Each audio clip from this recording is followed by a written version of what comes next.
Bom dia. Estou muito feliz de estar aqui, já estava com saudades. Acho que eu vim em março aqui, né? E eu gosto muito dessa casa. E sempre meu coração fica aquecido de estar aqui. E falo do fundo do coração, pessoas. Realmente, eu amo essa casa. Parece que tem uma paz, algo assim que eu não sei explicar. Uma harmonia muito boa. Uma sinceridade, um amor que vibra no ar. Então eu fico muito feliz de estar aqui com vocês. Então que nessa manhã Jesus possa inspirar nossos corações, iluminar a nossa mente, para refletir sobre esse tema. É um tema importante para a nossa jornada espiritual. Por onde começa a minha transformação interior?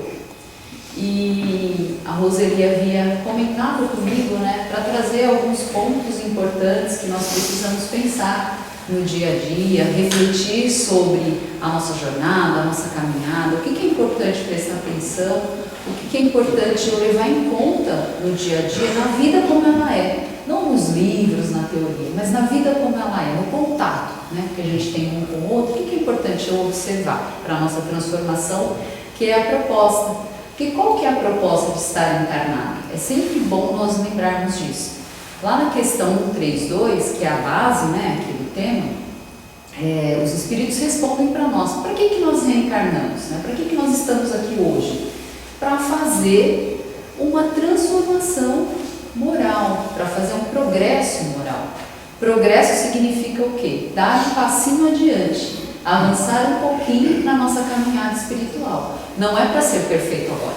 Isso é muito importante a gente também lembrar. Por que não dá para ser perfeito agora? Morando, né, vivendo num mundo de provas e expiações, não tem como ser perfeito aqui. Então aqui a gente vai caminhar um passinho de cada vez para construir um pouco de melhora moral, um pouco de progresso moral, que é o que está lá no 132, na questão do Livro dos Espíritos. Mas olha só que interessante, como tudo é perfeito na obra de Deus. Deus diz assim: filho, você vai reencarnar para você fazer a sua transformação interior, o seu progresso. E quando você já começar a entender o que precisa ser feito, quando você começar a dar passos nessa evolução, você vai começar a me ajudar. Então os espíritos respondem assim: olha, a partir do momento que a gente começa a fazer o progresso moral, Deus conta com a nossa ajuda. E aí nós assumimos a parte que nos toca na obra da criação. Olha que interessante. Então, quando eu começo a entender o meu papel, o que eu estou fazendo aqui, qual que é a transformação que eu preciso fazer, eu começo a colaborar com Deus. Isso é perfeito. Então, vamos lá, né? Uma coisa muito importante para nós nos lembrarmos. Nós já tivemos contato com a doutrina espírita, certo? Por isso estamos aqui hoje, não é isso? Em algum momento a gente ou estudou, ou está estudando, ou ainda vai estudar mais profundamente, mas enfim, já estamos aqui reunidos hoje porque temos acesso ao que a doutrina espírita oferece. E por que a doutrina espírita é o consolador prometido? Não é? Já pensaram sobre isso? Consola o quê? O que traz para nós? Então a doutrina espírita é sempre bom lembrar. Se nós estamos tendo acesso a esse banquete de luz, tem alguma razão. Talvez nós, aqui nessa sala, encarnados e desencarnados, já tenhamos em outras encarnações sido católicos, não é? Evangélicos, mas nessa encarnação, já com um pouquinho mais de conhecimento espiritual, a gente teve a oportunidade de acessar a doutrina espírita, que para alguns ainda não cai bem, mas para nós, a gente já consegue sentir, não, tem alguma coisa aqui, o nosso espírito já vibra. Então, era isso que eu queria chamar a atenção antes de começar a falar sobre transformação. Nós tivemos acesso a um banquete de luz. E o que esse banquete de luz apresenta para nós? Traz esclarecimento, explica para nós de onde a gente veio, não é? A gente saiu do mundo espiritual. Estamos aqui encarnados com um objetivo.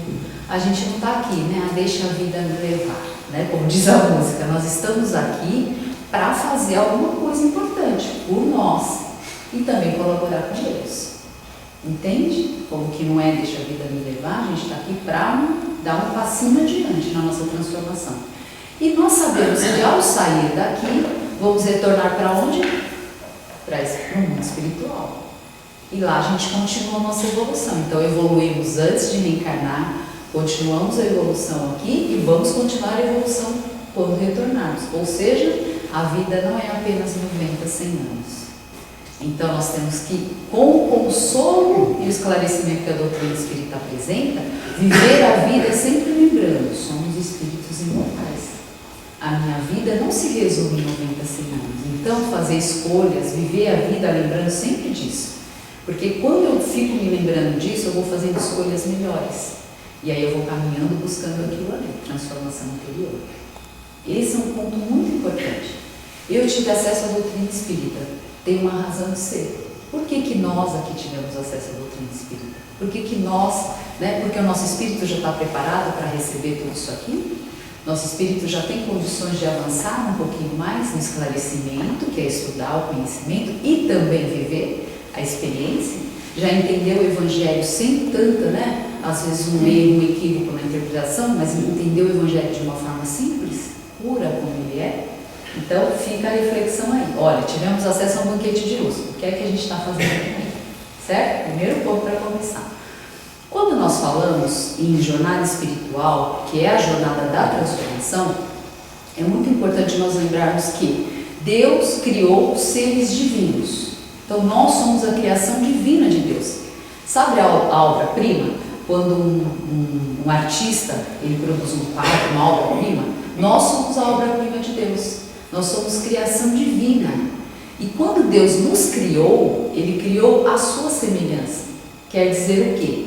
Que todas as virtudes que Deus tem em perfeição absoluta, nós também temos. Então nós somos criados como seres divinos com sementinhas dentro de nós.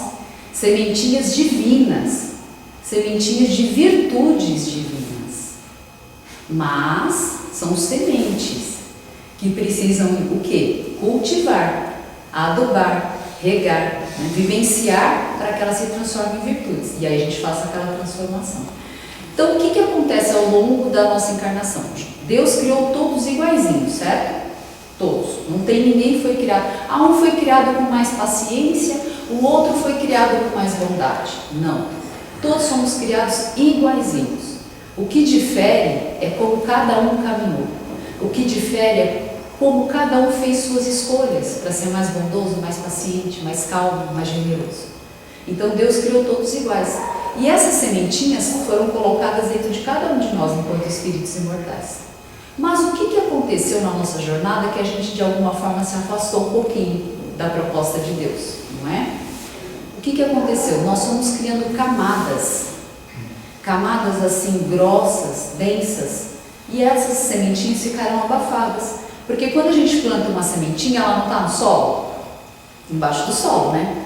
E ela precisa florescer, frutificar para que ela vire uma árvore. E quando o solo está muito pedregoso, quando ele está muito, árido, não está aquele solo fértil, o que acontece? A sementinha não passa do solo. Então nós criamos camadas densas em torno de nós, camadas. E essas camadas, então, elas esconderam as nossas sementes divinas. Como é que a gente vai fazer para romper com a camada grossa? Como é que a gente vai fazer para romper com essa, vamos dizer assim, esse solo, grosseiro até, que não deixa a minha semente da virtude divina florescer e frutificar? Nós vamos precisar romper com elas. Nós vamos precisar desapegar de crenças antigas. Nós vamos ter que desapegar do nosso ego muito alto. Às vezes nós nos colocamos até mesmo acima de Deus, e não pode. Nós somos criaturas, Deus está aqui, nós estamos aqui. Então nós vamos ter que romper com algumas questões, alguns comportamentos que nos afastaram de Deus, para recuperar nossa essência divina e deixar então essas virtudes florescerem e frutificarem. Isso é a transformação interior que a gente precisa fazer. Ninguém vai fazer por nós, não tem como, Alguém pode estender a mão, ajudar, apoiar, amparar, esclarecer, mas aquilo que tem que ser feito é interior. Ninguém tem como botar a mão no meu coração e fazer por mim. É eu que faço, sou eu que faço. Tá? Então, primeiro ponto aqui, nós vamos falar de alguns elementos. Vou falar quais elementos nós vamos falar aqui nessa manhã sobre transformação interior. Nós vamos falar sobre autoconhecimento. Não tem como transformar sem autoconhecimento. Vou falar disso. Nós vamos falar sobre coragem, fé e vontade. nós vamos falar sobre temos uma referência, depois que detectamos aquilo que precisa ser mudado. Nossa referência, Jesus Cristo. E nós vamos falar das últimas horas do mundo de provas e expiações, para o nosso aproveitamento para a regeneração do planeta. Mas o planeta não vai regenerar sem eu me transformar. Entenderam a sequência?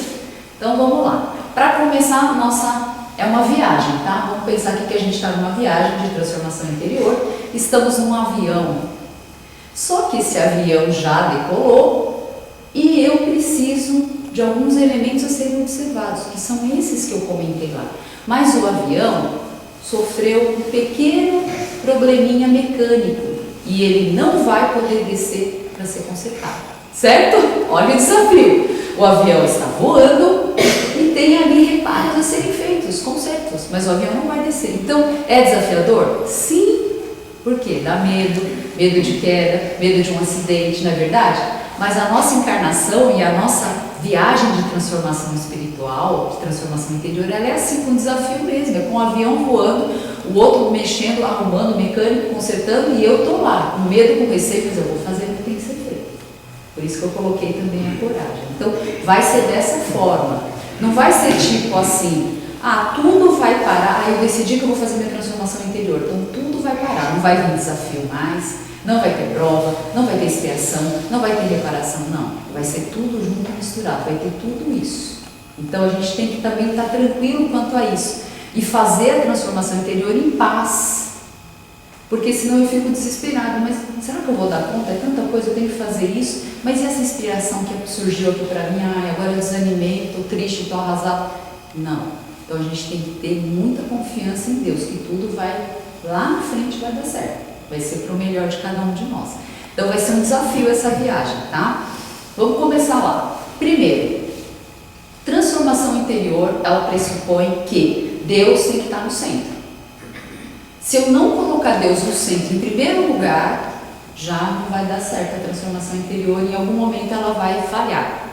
Por quê? Porque eu não posso eleger outros deuses. Eu não posso achar que o dinheiro está acima de Deus. Eu não posso achar que o poder está acima de Deus. Eu não posso achar que sexo está acima de Deus. Eu tenho que colocar Deus no centro da minha vida. E aí a vontade de Deus e as suas leis é que vão definir a minha vida, as minhas escolhas.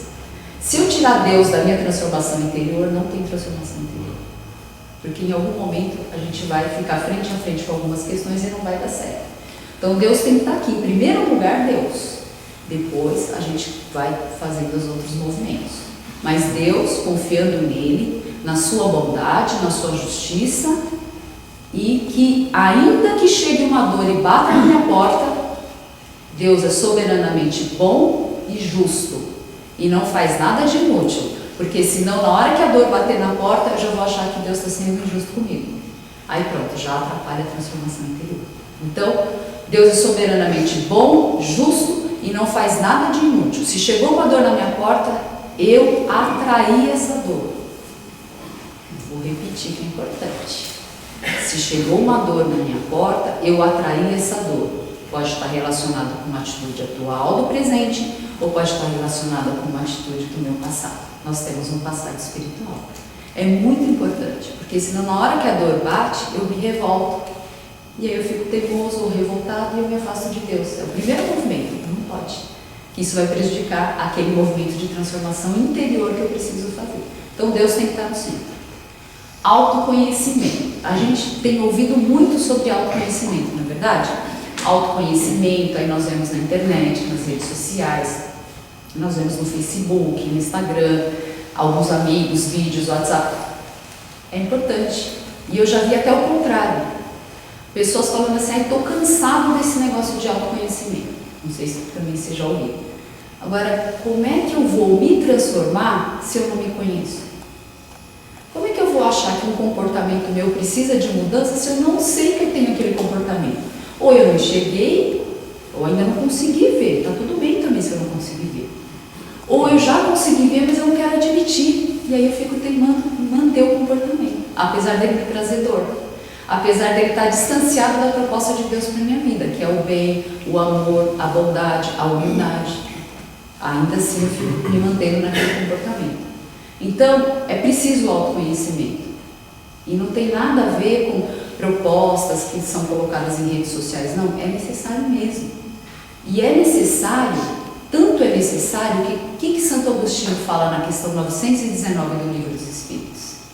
É preciso fazer o autoconhecimento e eu só consegui me transformar a partir do momento que eu fiz isso comigo. Ele conta, né? Então ele fala que ele passava em revista todos os atos dele, todos os dias. Somente a partir daí, ele, Santo Agostinho, que é o espírito superior, que colaborou com a codificação inteira do Livro dos Espíritos, ele e outros espíritos, lógico, mas ele veio falar para nós, olha, está aqui, foi isso aqui que eu fiz. Então depois eu vou dar uma detalhada na questão 919, mas eu quero começar com vocês falando um pouquinho sobre 2 pontos. Então eu preciso, primeiro, para fazer o autoconhecimento, entender que não é para ficar na culpa e nem no remorso. Eu errei até aqui, tudo bem, era a condição espiritual e consciência espiritual que eu tinha, mas eu posso daqui para frente caminhar diferente. Isso é muito importante, porque eu preciso ter esse auto-amor comigo e o auto-perdão também. Não tem problema, porque antes eu não entendia, antes eu não sabia, agora eu já estou sabendo, então agora eu quero fazer diferente. É muito importante isso. E o outro ponto, não se comparem com ninguém. Por que eu estou falando isso? Porque às vezes você olha para um amigo, ou para um marido, ou para um filho e fala assim, ai, mas fulano é tão paciente já, por que eu sou assim ainda tão irritado, tão nervoso? Né? Nossa, mas por que o fulano é tão bondoso, né? E eu ainda não sei, eu não consigo ainda ser assim. Não se comparem, porque se você ficar comparando com o outro, você vai sofrer, e o outro tem experiências que ele viveu, o outro tem aprendizados que ele já viveu diferente dos seus. Então olhem para quem? Não olha para o lado, nem para frente, nem para o teu marido, olha para você, é você. E também vou falar aqui, porque sempre acontece nas palestras, né? Quando a gente está falando, aí começa a falar de conhecimento, começa a falar comportamentos que não são legais, que não são adequados, e a gente automaticamente lembra de alguém. Ai, meu marido é assim, ai, meu filho é assim, ai, minha esposa é assim, ai, meu vizinho é assim, menos eu. Todo mundo é, né? Menos eu. Então, primeira dica que eu vou falar, tudo que eu for falar aqui, não pense em ninguém. Só olha e fala assim, será que eu estou agindo dessa forma? Inconscientemente, tá? Ninguém faz porque quer fazer, porque é malvado. Não, a gente é frágil mesmo. Nós estamos aprendendo a ser melhores. Não tem problema nenhum, tá, gente? Isso é muito importante também, a gente se aceitar como é, ter autoestima, né? Equilibrada, tá tudo certo. Então, primeiro ponto, não se compara com ninguém. E o que a gente vai falar aqui é para cada um de nós. Não é para o marido, nem para a esposa, nem para os filhos, nem para o vizinho, nem para mim. Vamos lá. Eu vou dar alguns exemplos de comportamentos que tem na base os 2 grandes grupos das imperfeições que hoje atrapalham a evolução da humanidade. Orgulho e egoísmo. Mas orgulho e egoísmo são 2 grandes grupos. Então eu vou trazer comportamentos que está implícito o orgulho, está implícito o egoísmo. Comportamento do dia a dia, da vida como ela é. Porque os espíritos falaram que na questão 132 que eu preciso fazer um progresso moral. E na questão 779 do Livro dos Espíritos, eles respondem para nós que o progresso será feito no convívio social. Tem como eu progredir ficando trancado dentro de casa? Eu acredito que não. Por quê? Como é que eu vou pôr em prática o que eu estou aprendendo? Como é que eu vou experienciar, testar a paciência? Como é que eu vou testar a bondade? Como é que eu vou testar a minha calma, o meu respeito com o outro, com a diferença? Não dá. Então, o convívio social é importante. O que está à frente ajuda o que está um pouquinho atrás. E assim a gente vai se ajudando. Vai ser feito em regime de cooperação. Um ajuda o outro. Mas não tem como fazer progresso moral sozinho, em casa, trancado. Ou no alto de uma montanha, né? Então a gente precisa do convívio com as pessoas, com as diferenças. Aí é o teste, a prova, né? E aí eu vou trazer então alguns comportamentos. Por exemplo, se eu tenho, é normal nós termos luz e sombra, tranquilo, não tem ninguém na Terra aqui que só tem luz.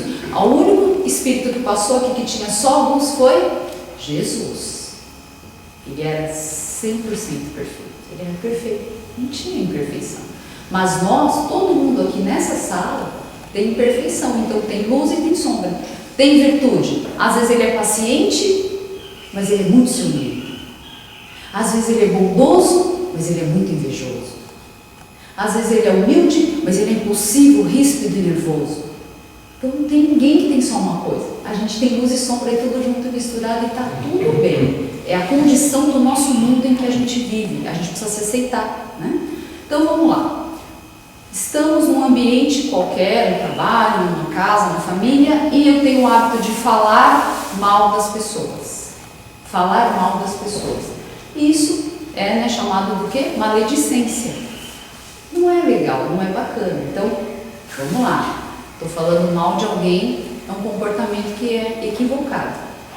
Eu tenho o hábito de quando alguém vai trazer uma sugestão no meu trabalho lá, no mundo corporativo, no trabalho profissional, ou na casa espírita, eu não aceito.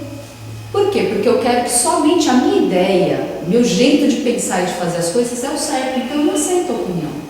E às vezes eu desconsidero uma boa ideia de alguém, seja na casa espírita ou seja no meu trabalho profissional, porque eu acho que só eu sei das coisas, eu sou o dono da verdade. E se não for feito do meu jeito, não serve. Entenderam? Então é preciso considerar que as pessoas são diferentes. Ninguém aqui é igual, a gente não está, todo mundo aqui é diferente. E às vezes nós queremos clones. O que são clones? Pessoas que sejam iguais a gente. Não dá para ser assim, não dá para ser dessa forma. Olha só que exemplo interessante. No centro espírita, um ambiente que aqui é favorável, onde eu tenho harmonia, não é? Aquela paz que acalma o nosso coração e aquece, eu sou calmo e tranquilo. Mas na minha casa, eu sou grosseiro, eu sou ríspido, eu ajo como um tirano. No meu trabalho, eu uso do poder para humilhar os meus colaboradores. Na minha casa, eu uso do meu poder de pai e mãe para humilhar os meus filhos. Então veja que a gente é um só, é um ser só, eu não posso agir de uma forma num lugar e no outro. Então eu preciso ser calmo, tranquilo, por onde eu passar, buscar a calma, buscar a paciência, o saber lidar com respeito, com generosidade com as outras pessoas. E não ser intransigente, né? O que é intransigente autoritário? Tem que ser do meu jeito, ponto final, acabou. Quem manda aqui sou eu e é isso. Então, muitas vezes, no cargo, né, no trabalho, as pessoas usam dessa forma com o colaborador. Muitas vezes, em casa, a gente também pode agir dessa forma com os filhos. Então, com os filhos, esposo, né, vice-versa. Então, a gente tem que tomar muito cuidado, porque isso é intolerância, é arrogância, é orgulho. Um outro ponto muito importante, a inveja, né? Não é um comportamento adequado. Tudo bem, brotou o sentimento, mas a gente tem que lutar contra ele, fazer um movimento de que esse sentimento não é adequado. Por quê? Se o outro conquistou uma casa, conquistou um cargo, conquistou um emprego, um bom relacionamento, um bom casamento, é conquista dele. E eu vou fazer um movimento para eu ter as minhas próprias conquistas, não com base no que o outro tem, com base naquilo que eu estou, por mérito, correndo atrás para conquistar. Então, inveja também não é legal. Muitas vezes as pessoas assumem dívidas. Eu já vi pessoas assumem dívidas pesadas para poder comprar um negócio para se equiparar ao outro, seja num carro, numa casa, numa viagem. Então é algo que não vai, lá na frente alguma coisa não vai dar certo para você.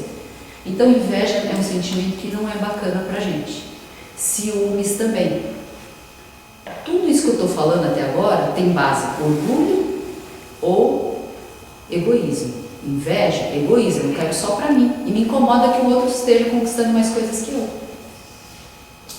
Ciúmes, eu quero a pessoa só para mim. E eu não quero que ela olhe para mim em um lugar, que ela mexa no celular, que ela converse com ninguém, que ela tenha amizade com ninguém. Eu sufoco a mim mesmo, porque eu não tenho paz, não tenho sossego interior. E sufoco o outro, porque o outro ele fica preso. Então qual é a base? O egoísmo, que eu quero a pessoa só para mim. Só para mim. E aí não pode ser assim, a gente está aqui em convivência, convivência é necessária para o progresso moral. Então, esse é um ponto. O outro ponto é o ponto do desrespeito que eu tenho em relação ao sentimento do outro. Então, a infidelidade nos relacionamentos, isso aí também, eu só penso em mim, no meu ego, nos meus desejos, e eu não estou preocupada com o sentimento do outro. E aí eu vou lá e vou ser infiel, vou trair, vou mentir, seja no namoro, seja no casamento. Então, infidelidade é algo também que não é saudável. prejudica, né? Prejudica a mim, prejudica o outro.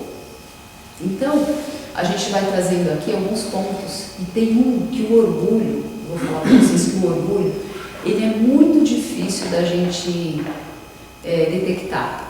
Eu acho que talvez seja o mais desafiador para a gente identificar, porque é nas pequenas coisas, nos pequenos gestos eu mostro o meu orgulho. Por exemplo, eu não pedir ajuda para ninguém é orgulho. Eu não quero que ninguém saiba que eu estou vulnerável, eu não quero que ninguém saiba que eu estou precisando de ajuda, mas eu estou precisando de ajuda, mas eu não peço. Por orgulho.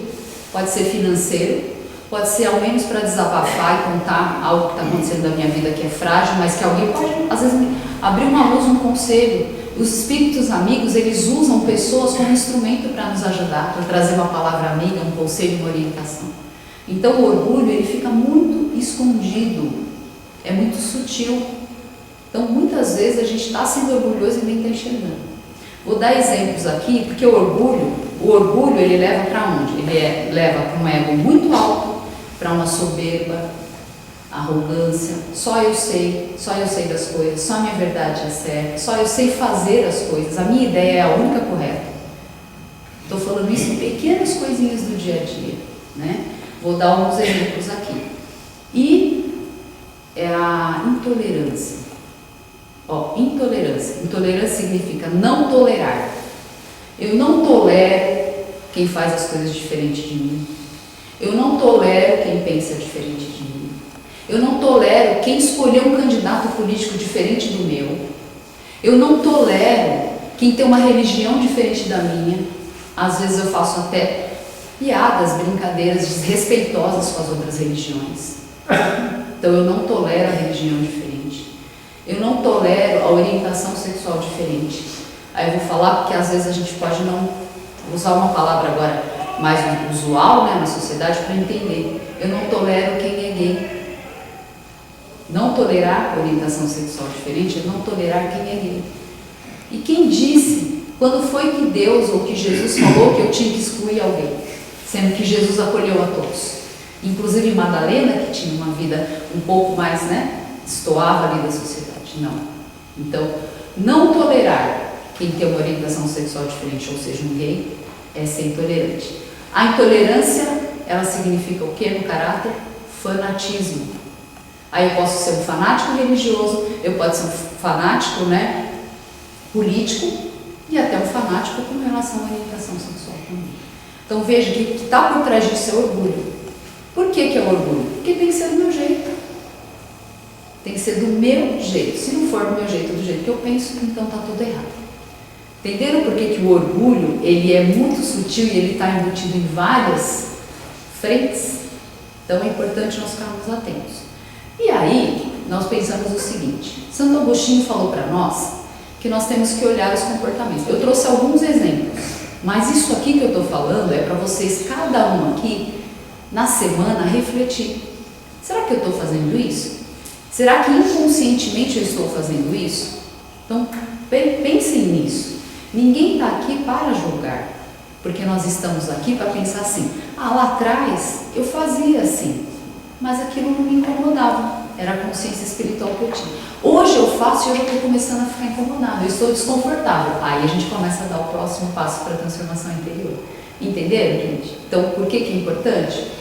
Então, vamos lá. Santo Agostinho, na questão 919, falou o seguinte, que ele melhorou muito e ele avançou no progresso moral quando ele começou a passar em revista os atos dele. Então, eu dei uns exemplos de atos aqui, de comportamentos, vocês podem passar em revista de vocês. Mas o que ele fazia? Ele pegava da hora que ele acordou até a hora que ele foi dormir e ele passava em revista.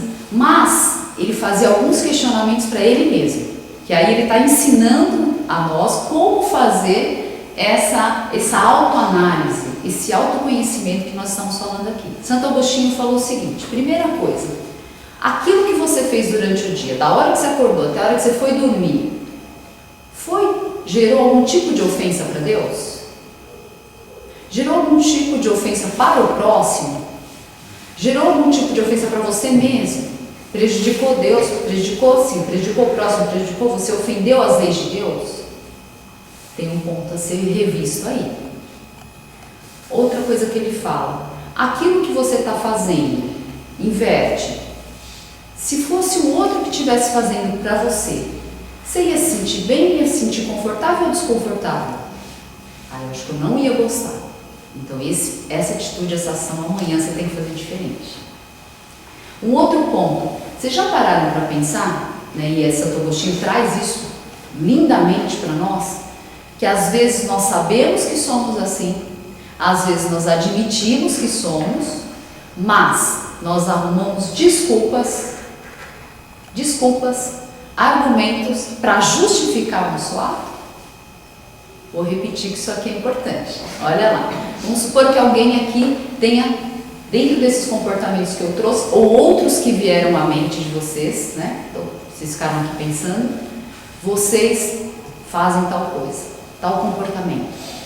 E aí, ao invés de eu falar assim, nossa, isso aqui está equivocado, não está dentro da proposta do Evangelho. O que eu faço? Eu arrumo justificativas e argumentos para justificar o porquê que eu estou fazendo daquele jeito. Então, Santo Agostinho dá esse alerta, olha, fica atento, não arruma justificativa. Se não fecha com o que Jesus ensinou, com a proposta do Evangelho, com as leis de Deus, leis divinas, precisamos de transformação. E por fim, ele fala o seguinte, que eu acho uma reflexão para vocês fazerem hoje, antes de dormir. Vou deixar aqui a lição de casa. Se Deus nos chamasse de volta hoje, não vamos nem pensar na encarnação inteira, vamos pensar no último mês, né? Hoje é dia 21 de julho, nos últimos 30 dias, né? Se Deus nos chamasse hoje de volta para o plano espiritual, porque estar encarnado é isso, a gente vai ser chamado, ninguém sabe a hora, não é verdade? Se Deus nos chamasse hoje, alguém teria alguma coisa para falar de nós? Nós teríamos algum olhar um pouco mais assim acusador para nós? Olha a perspicácia de Santo Agostinho. Ele fecha a questão 9.9 com isso. Então, se Deus nos convidasse de volta hoje, para voltar para casa, para o nosso lar, né, pátria espiritual, nós teríamos algum olhar de alguém para nós que não fosse, né, que fosse assim, olha, né, aquilo lá não foi bacana.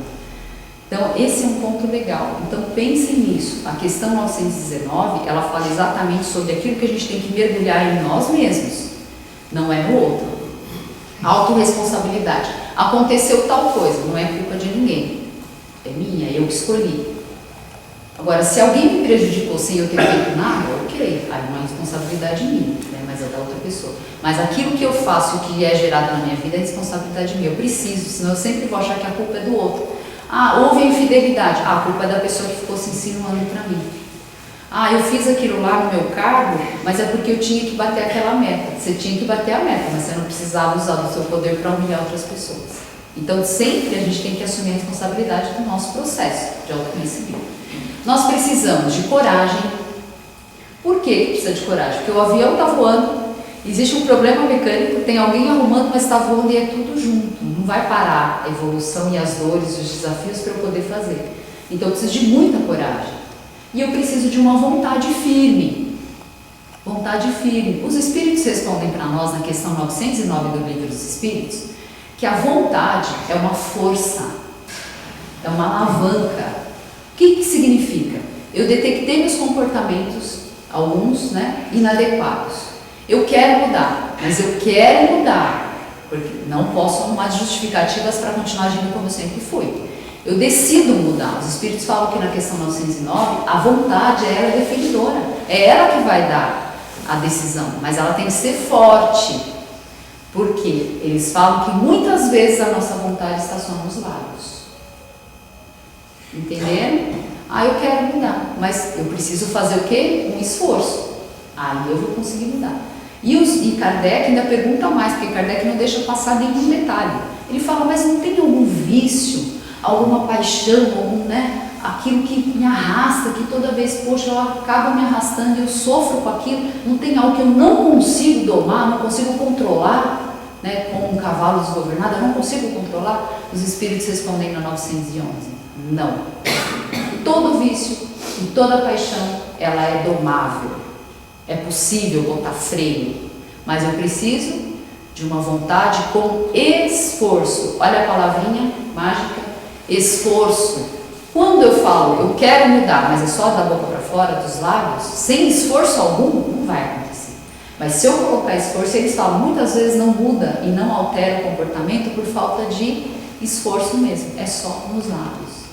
Esforço é, se eu vou num lugar que eu sei que aquilo vai me levar para aquele erro que não é legal, que eu não quero fazer mais, então eu não vou naquele lugar. Se aquela amizade minha me leva para alguma situação de inveja, de ciúme, de algo, eu não vou. Então eu vou fazendo escolhas sobre o que eu quero fazer para poder ter o esforço e vencer aquela vício, aquela paixão, aquele comportamento equivocado. Kardec nos diz que nós precisamos de educação. Educação significa o quê? Domar essas paixões, esses equívocos que a gente trouxe aqui, através de uma vontade e de um esforço.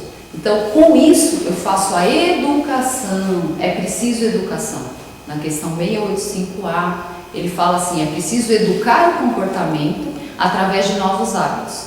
Então, vamos supor, eu passei em revista hoje à noite e eu sei que eu estou sendo calmo e tranquilo no centro, mas em casa eu estou sendo grosseiro e ríspido. Eu vou tentar me controlar. Eu vou começar a educar o meu espírito. Educação é necessária. E educação são conjunto de hábitos adquiridos. Eu educo quando eu começo a repetir o hábito. Por que é mais confortável ficar do jeito que eu estou? Porque eu já estou repetindo esse hábito faz muito tempo. E mudar o hábito é fazer o diferente. Mudar o hábito requer esforço da nossa parte. Então é preciso a autoeducação, que está lá também no Livro dos Espíritos. Nós precisamos de fé. Por que fé? Por quê? Porque em algum momento aqui nosso, da nossa vida, dessa encarnação atual, a dor vai chegar para nós.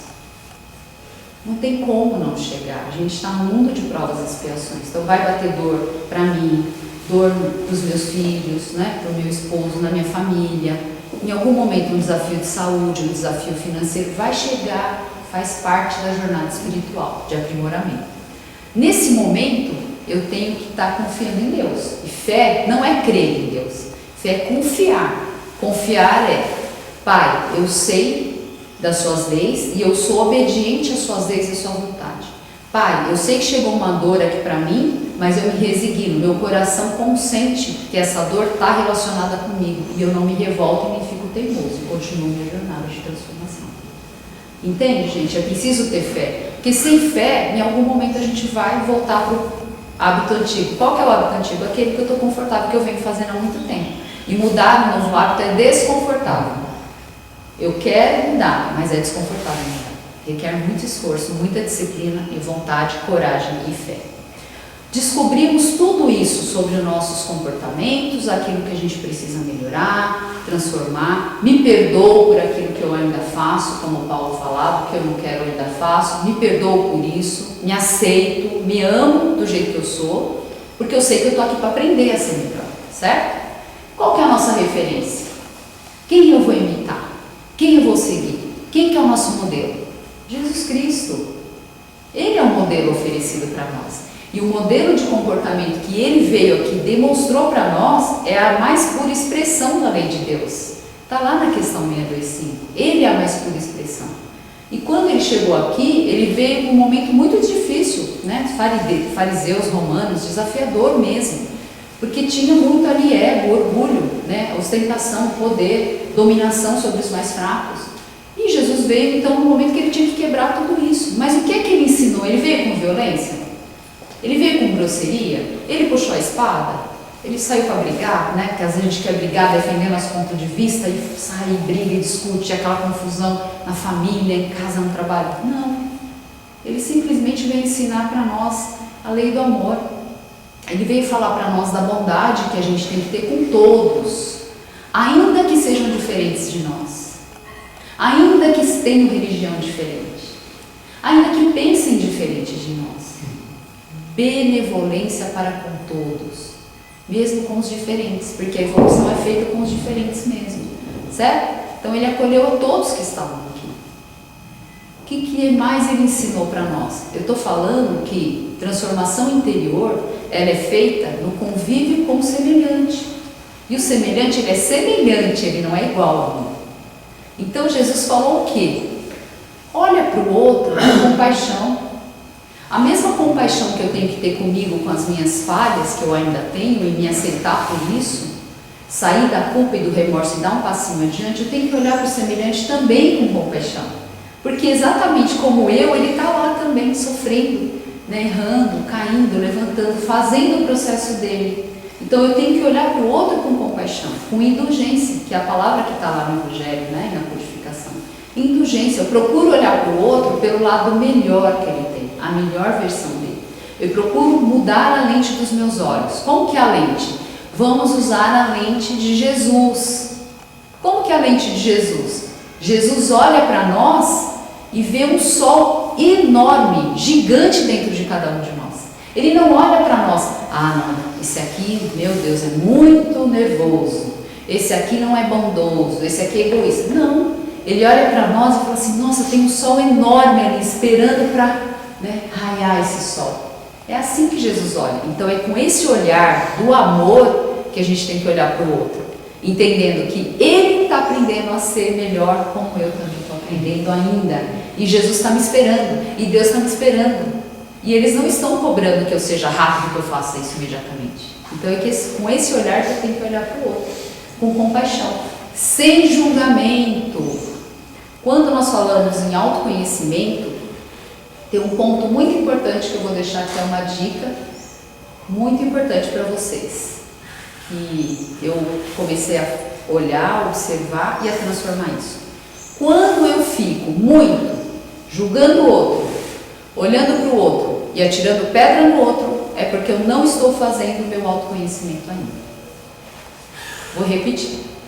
Se eu estiver ainda olhando muito para a imperfeição do outro, julgando o comportamento do outro, não tendo às vezes compaixão com o outro, é porque eu não estou fazendo o meu. Porque se eu tivesse mergulhado, porque para fazer autoconhecimento, gente, é mergulho profundo, sincero, verdadeiro, é fundo, é na camada, lembra que eu falei da camada bem profunda que criou? É lá que a gente tem que ir. E quando eu estou fazendo isso lá, eu não tenho tempo de olhar para o outro. Não sobra tempo para eu olhar, porque eu tenho que fazer tanta coisa aqui dentro de mim, tanto trabalho, tanto movimento interior, que não dá tempo de eu olhar o outro. Então, se eu ainda estou no movimento de julgar o outro, de atirar pedra no outro, de prestar atenção no que o outro está fazendo, é porque eu ainda não estou prestando atenção no que eu preciso fazer. Então fica essa dica. E um outro ponto muito importante é com relação às imperfeições nossas. Kardec nos diz no livro Céu e Inferno que cada imperfeição nossa traz um tipo de dor para nós. E está lá no capítulo 16, chama Código Penal da Vida Futura, intitulado Código Penal da Vida Futura. O que significa isso? Se uma pessoa tem 10 imperfeições, ela sofre mais do que quem tem 4 imperfeições. Kardec dá o exemplo do número, para falar que toda a dor que nós estamos vivendo hoje, ela está relacionada com uma imperfeição nossa. Pegue os exemplos que eu dei, né? A intolerância, às vezes a falta de bondade, às vezes o egoísmo. Então, todas essas imperfeições, elas trazem dores para a nossa vida. Está lá na codificação. Capítulo 16 do Código Penal da Vida Futura, certo? Então, fiquem atentos. Tem uma dor que está se repetindo, parece que é um ciclo que sempre se repete na nossa vida, não é? Ali tem um ponto a ser trabalhado, ali tem um ponto a ser melhorado. Porque aí, se eu curar esse ponto, se eu trabalhar esse ponto na minha transformação, a dor não vem mais para mim, aquele ciclo não repete mais. Então prestem atenção nisso, porque está lá, né? Ele trouxe isso para nós. Voltando para Jesus, indulgência, o olhar de Jesus, que sabe que todos têm um lado melhor, tem luz dentro de cada um de nós. Então olhar para o outro dessa forma. E falou também, até mesmo para que a gente não adoeça, que nós precisamos perdoar. Pedro perguntou, quantas vezes, mestre? 70 vezes 7. Então, o que quer dizer isso? Infinitamente.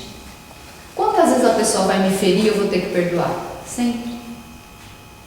Quantas vezes eu vou ferir o outro e ele vai ter que me perdoar? Sempre. Porque a gente sempre se coloca no papel de ofendido. Mas e quantas vezes nós ofendemos? Não é verdade? Porque a gente sempre olha para a nossa dor, é natural olharmos para a nossa dor. Mas também temos que nos colocar na dor do outro. E aquela ofensa que eu causei? E aquela palavra ríspida? Vocês sabiam que palavras, às vezes, elas são mais violentas que um soco? Né? Um tapa, alguma coisa assim? Tem palavras que elas são tão violentas, que elas doem mais na pessoa, na alma, do que a pessoa ir lá e dar um tapa, um soco. Então, violência pode ser verbal.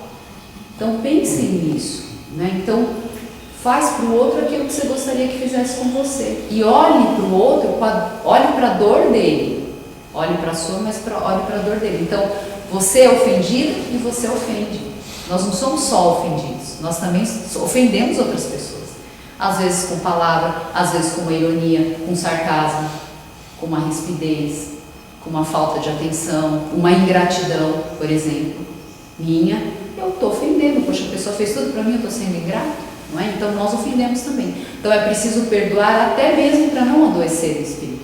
Porque quem fica vibrando na mágoa, no ressentimento, na reclamação, adoece o espírito. Certo?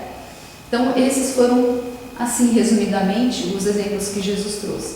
Mas o que eu queria chamar a atenção, faltam 13 minutos, é o seguinte: que momento nós estamos vivendo? Por que falar em autoconhecimento é importante? Por que falar em transformação interior é importante? Algumas pessoas comentam que esse negócio de transição planetária, de regeneração do planeta, não é nada.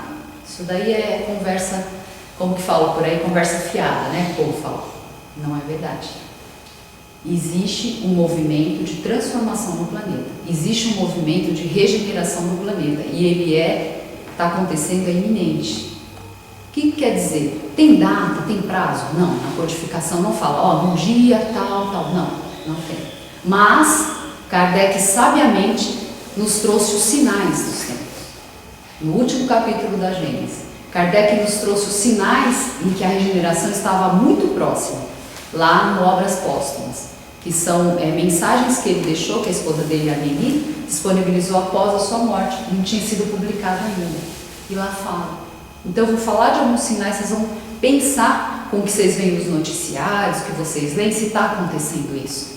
Para a gente lembrar o seguinte: Jesus está recrutando todos nós, trabalhadores da última hora, conforme está lá no capítulo 20 do Evangelho, para fazer a transformação interior nossa e contribuir com a regeneração do planeta, contribuir com Deus, com a obra de Deus na regeneração, na renovação. Esse é o convite. Por isso que são trabalhadores da última hora. Qual hora? As últimas horas do mundo de provas e expiações. Vou falar dos sinais. Aí vocês vão pensando se está acontecendo isso ou não. Kardec falou que haveria um número muito alto de suicídios no mundo. Está acontecendo? Pelo menos na minha convivência, dificilmente, antes de 2020, chegavam notícias de suicídios. Dificilmente. Hoje, muitas notícias chegam de filhos de amigo, amigo do amigo, é como se ficasse mais próximo. Então, números da OMS, né, Organização Mundial de Saúde, a cada 40 segundos uma pessoa se suicida. E nesse número, muitas crianças.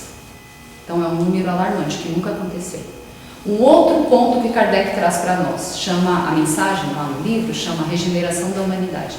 Ele diz que a humanidade estaria adoecendo psiquicamente. O que é adoecer psiquicamente? Doenças que afetam a mente. Porque antes a gente tinha muito receio de algumas doenças, o câncer, né? Por não ter ainda a cura, a gente sempre ficou muito preocupado com câncer e outras questões. Mas o adoecimento psíquico é depressão. Tem 300 milhões de pessoas com depressão no mundo. Aproximadamente 300 milhões de pessoas com ansiedade. O Brasil é um dos países que mais tem ansiosos. E ansiedade e depressão são doenças, não é frescura, né? Eu fui no médico outro dia e ele estava falando assim, olha, depressão não é frescura não, viu? Depressão é doença. A pessoa vai se entristecendo ao longo de 1 ano, 2 anos, 5 anos, 10 anos, 15 anos e ela adoece. Por isso que eu falei que fazer esse processo de transformação interior tem que fazer em paz, tranquilo, se auto-perdoando, se auto-amando. Por quê? Porque é desafiador fazer, para a gente não ficar muito triste, angustiado. Entendeu, gente? Faz parte. Esse é um ponto que ele trouxe. Um outro ponto, muita violência.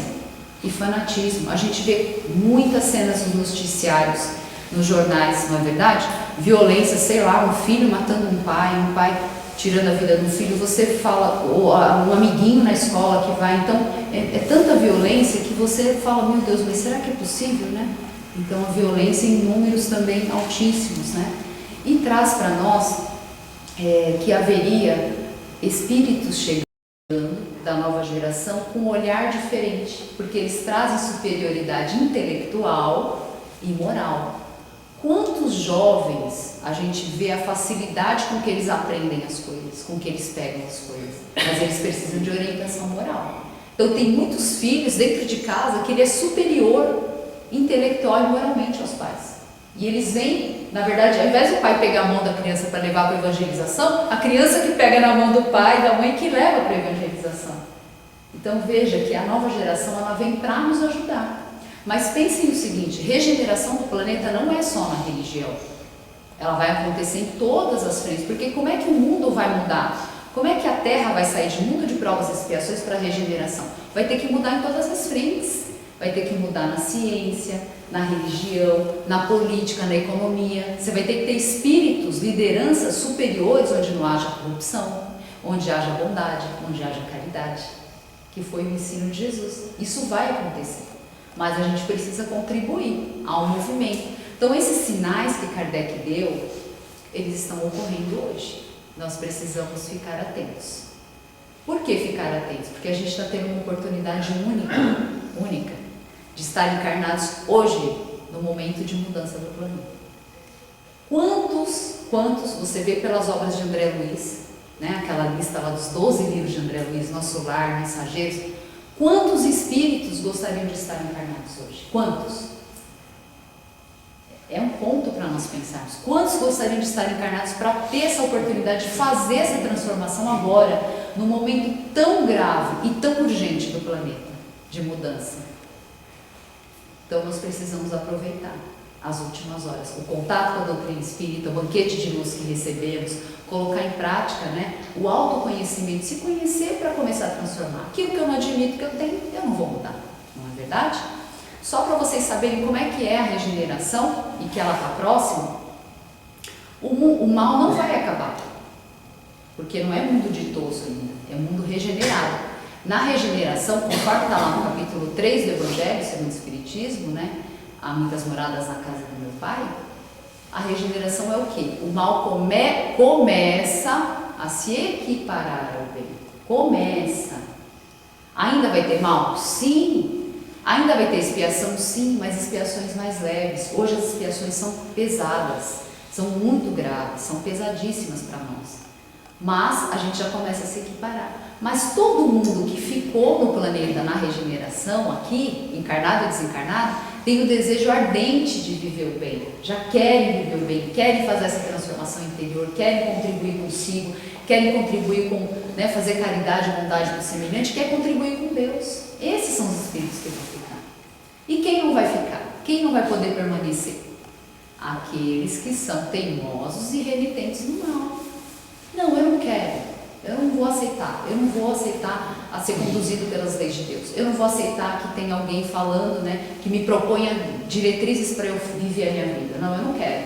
Os teimosos, recalcitrantes, renitentes no mal, são palavras que eu peguei da codificação, esses serão conduzidos para outros mundos.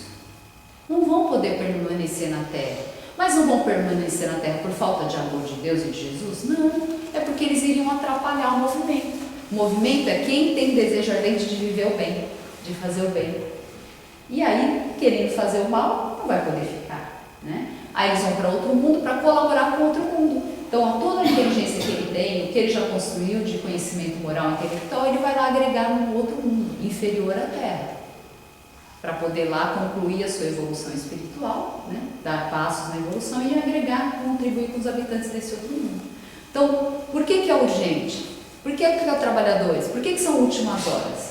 É as últimas horas do mundo de provas e expiações. A Terra vai subir um degrau. E queremos, né, desejamos acompanhar, desejamos fazer essa transformação e colaborar com Deus. Essa é a proposta. Então, por isso é importante a gente começar o processo de autoconhecimento, autoanálise para fazer a transformação. Para fechar, Jesus então está fazendo o convite aqui para nós, está recrutando cada um de nós para fazer essa transformação interior, em paz, se perdoando, sendo amorosos consigo, não se culpem, né? Tem 2 movimentos aqui que eu vou dar o exemplo. Pedro negou Jesus quantas vezes? 3 vezes? É isso, né? Só que Pedro ficou na culpa, no remorso, daí ele falou assim, não, eu vou para frente, eu vou fazer o que Jesus quer que eu faça, vou aceitar o convite. E o que Pedro fez? Ele implantou a casa do caminho, ele implantou, né, ele segurou toda a onda ali de agressão, de perseguição em Jerusalém, ficou lá, e ele foi a pedra, a rocha, sustentou o cristianismo. Judas traiu Jesus, mas ele não deu conta, de aguentar aquilo que ele fez, porque ele queria ajudar, mas ele no fim acabou prejudicando e Jesus foi crucificado pela entrega, né? E ele fez o quê? Ele não deu conta, ele se suicidou. Está lá no livro, né, do Humberto de Campos, conta para nós, em Boa Nova, que ele se suicidou. Então Judas não aguentou. Então o que a gente tem que fazer? O movimento que Pedro fez. Eu errei mesmo feio até aqui, beleza, mas eu vou para frente. Sair da culpa, sair do remorso, falar, não posso mudar o passado, mas eu posso mudar o presente e o meu futuro espiritual. Então o convite de Jesus é esse, que a gente possa abrir mão dos nossos pontos de vista, abrir mão de estar sempre certo, né? Baixar um pouco o nosso ego, o nosso orgulho, ser mais humilde, mais amoroso, mais bondoso, pequenos gestos de bondade, de carinho, uma mensaginha, um abraço, né? Às vezes um pão material, que às vezes a pessoa está precisando mesmo de comida, às vezes, né, um cobertor, fazer um movimento interior, menos egoísmo, menos pensar só na gente, só na nossa dor, no nosso problema. Tem pessoas que têm dores e problemas muito maiores que os nossos, basta olhar para o lado, basta abrir a porta de casa e olhar para o lado. Então sair um pouco desse movimento e aceitar o convite para fazer esse processo de transformação interior, que é o convite de Jesus para todos nós. Lembrando que nós estamos tendo contato com o banquete de luz. No item 4 do capítulo 17, Sede Perfeitos. Conhece-se o verdadeiro espírita pelo esforço, essa palavra esforço está aparecendo em tudo quanto é lugar, pelo esforço que ele faz em domar suas más inclinações. E os espíritos responderam, é preciso esforço, você consegue domar qualquer vício, qualquer imperfeição, desde que tenha vontade e esforço. Então que Jesus inspire a caminhada de vocês, que traga sustentação, fortaleza, que abra a visão espiritual para fazer esse processo de autoconhecimento. E fiquem na paz de Jesus, e muito obrigada pela atenção e pela presença.